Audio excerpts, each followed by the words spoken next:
Okay, so nakalibrate na natin ng gold. Okay, tignan natin kung papasa siya sa ilalim, sa lalim. So ito yung dulo ng tunnel. Ito yung dulo ng tunnel, kaya dito tayo mag-detect ng gold. So karamihan po kasi ng deposito ay nasa dulo ng tunnel. Okay, so nag-Y po kasi ito. So dalawa pala, yung papunta ng pulse at saka papuntang doon sa kahoy. So nag-Y po. Okay. Okay, so tingnan natin dito kung tumama yung calibration natin. At mahagip na niya yung yung gold. Depende kasi sa lalim. Sa lalim po tayo nagka-calibrate kasi. Depende sa lalim po nito. Uy, parang meron nahagip na.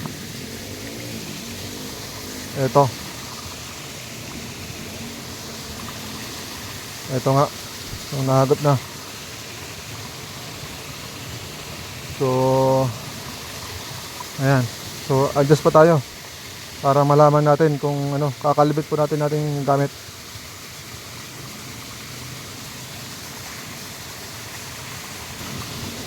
Okay, so nakalibit natin sa mas mababaw.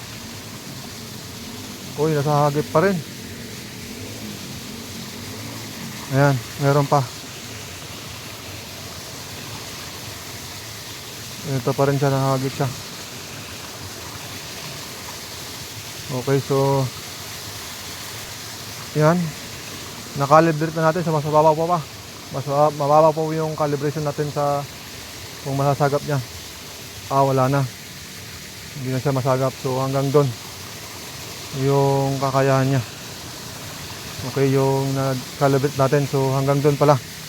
Okay, so ganong settings yung calibration. So wala na, so hanggang doon yung calibration. At ulitin natin doon sa dating calibration.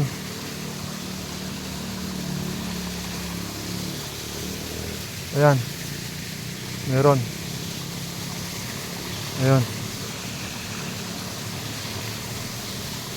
ayan, meron. Okay, calibrate pa natin.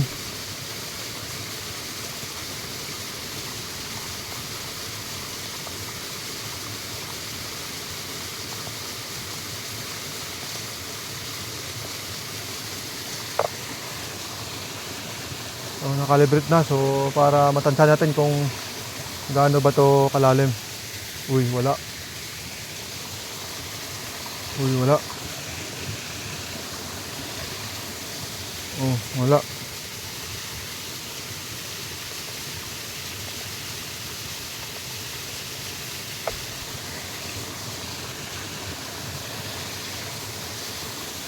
Uy, meron.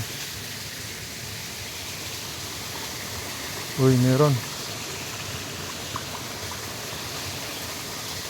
Meron nga. So, ngayon ang gagawin natin, tignan natin yung gaano siya. So, ayan. Gaano siya kalaki ng konti. Yung gaano siya kalaki. Ayan. Tapos, ayan. So medyo malapad-lapad siya. Malaki-laki. May konting kalaparan to . Okay, so yung boundary niya dito. Mga ganyan po yung nasukat natin. Mga ganyan. More than 12 feet. Ay, mga siguro mga 20 feet siguro to. Mga 20 feet. 20 feet. 20 inches kako. 20 inches.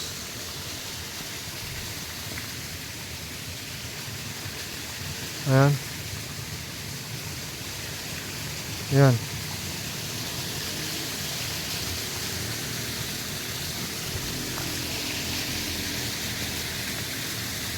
So yung lapad naman niya, ayan, parang parehas lang. So nasa more than one, tawag ito, 20 inches by 20, mga ganun yung kalaki niya. Okay, yan, subukan natin ulit.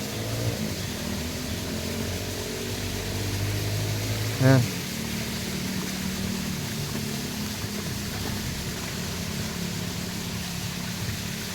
Yan. So, check naman natin sa decoy. Check natin kung decoy siya. Baka naman decoy, madali tayo dito. So,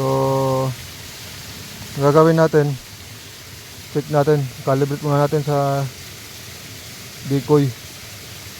So, dapat ito ay, kung decoy ito, hindi ito magkukross.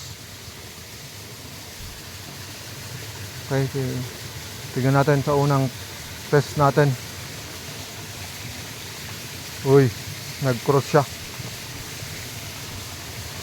Ayan, ibig sabihin deposito to. Kasi sa unang test natin dapat ay hindi siya pag hindi siya nag-cross, decoy siya. Pero pag nag-cross siya, ayan, nag-cross naman siya. So nag-cross siya, so hindi ito decoy.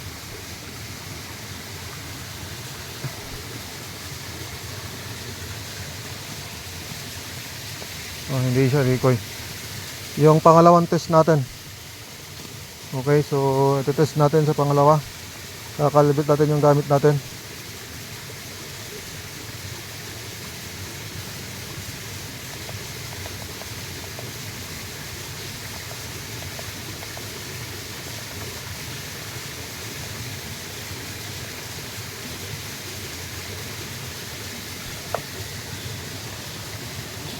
Dapat sa pangalawang test natin ay ito ay hindi na to magko-cross.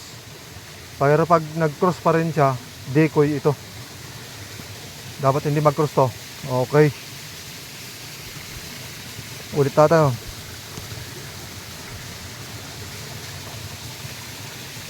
Okay, so hindi siya nag-cross. Ibig sabihin, hindi siya decoy. Okay, so nasa ilalim ito ng more than, so na-test na natin, so hindi siya decoy. Ayan. Okay, solve na tayo. At ito nga po yung update ng ating dito sa site na to. So ito po yung site na yan, may marker din po ng tunnel yan. Yan yung may marker na ganyan, no. Yan, tunnel po yan. Yung marker na yan. Yan. Tunnel po yan. So, ayan. Yan.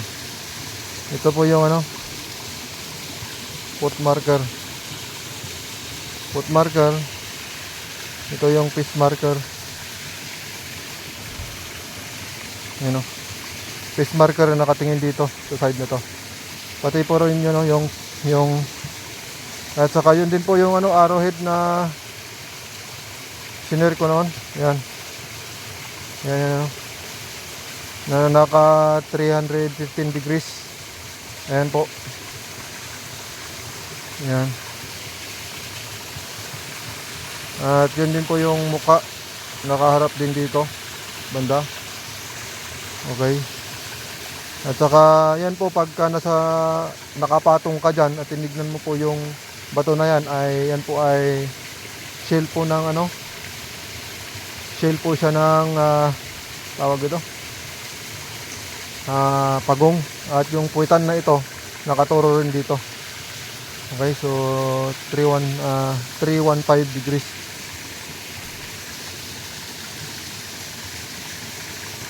Okay, so may marker dyan, foot of the mountain. So sabi niya, foot of the mountain. So kailangan natin bumaba dun sa foot of the mountain.